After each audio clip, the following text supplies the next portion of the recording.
కడప జిల్లా బద్వేల్ మున్సిపాలిటీ పరిధిలోని శీలంవారిపల్లె దళితవాడలో జనసేన పార్టీ 13వ ఆవిర్భావ దినోత్సవ వేడుకలు ఘనంగా నిర్వహించారు.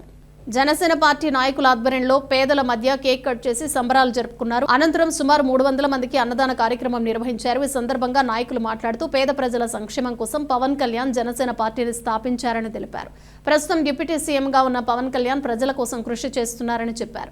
జనసేన పార్టీ ఆశయాలను ప్రజల్లోకి తీసుకువెళ్లి పార్టీని మరింత బలోపేతం చేయాలని వారు పిలుపునిచ్చారు. ఈ కార్యక్రమంలో జనసేన నాయకులు సింగంశెట్టి వెంకట సుబ్బయ్య, దద్దం నాగార్జున, బాల చెన్నయ్యతో పాటు పలువురు కార్యకర్తలు పాల్గొన్నారు. తను చిన్నపిల్ల మనస్తత్వంతో కూడిన మనస్తత్వం మన పవన్ కళ్యాణ్ గారిది. రోడ్లు వేయమని ఈ రోజు ఇన్స్టాగ్రామ్లో ఎంతమంది అడిగిన దానికే ఆయన స్పందించి కొన్ని లక్షలు కోట్లు ఖర్చు పెట్టి ఈ రోజు ఆంధ్రప్రదేశ్లోని గ్రామాలన్నీ రోడ్లు వేయడం జరుగుతుంది. ఎందుకంటే ఆయన వచ్చింది పేద ప్రజల కోసం, వారి కష్టాలు తీర్చడానికి కోసము ఈ జనసేన పార్టీ ఈరోజు ఆరోపించింది. రాబోయే కాలంలో ఏ పార్టీ కానీ కనుమరుగైపోతుంది.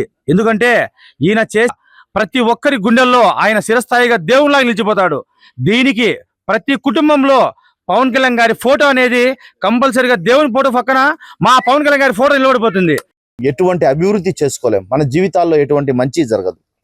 ఖచ్చితంగా మరో 15 సంవత్సరాలు ఈ కూటమి ప్రభుత్వం కొనసాగుతూ కృష్ణార్జున్ లాంటి ఈ రాష్ట్ర ముఖ్యమంత్రి, ఉప ముఖ్యమంత్రి కేవలం 24 గంటల వయసు కూడా లెక్క చేయకుండా మన ముఖ్యమంత్రి వర్యులు కానీ కనీసం తన ఆరోగ్యం కూడా పట్టించుకోకుండా మన అధ్యక్షులు, జనసేన పార్టీ అధ్యక్షులు, ఈ రాష్ట్ర ఉప ముఖ్యమంత్రి పవన్ కళ్యాణ్ గారు రాత్రింబవళ్ళు అహర్నిశలు ప్రజల కోసం పనిచేస్తున్నారు.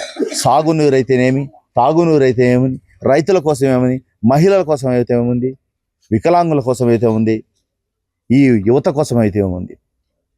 ఎటువంటి పరిస్థితులలో ఈ రాష్ట్రానికి మంచి చేయడం కోసం వారి ప్రాణాన్ని సైతం త్యాగం చేసైనా కానీ ఈ రాష్ట్రాన్ని ఈ దేశంలోనే నెంబర్ 1 రాష్ట్రంగా నిలబెట్టడం కోసం కృషి చేస్తున్నటువంటి ఈ ముఖ్యమంత్రి గారికి, అదేవిధంగా మన ఉప ముఖ్యమంత్రి పవన్ కళ్యాణ్ గారికి మరొకసారి మా యొక్క ధన్యవాదాలు, పాదాభివందనాలు తెలుపుకుంటున్నాం.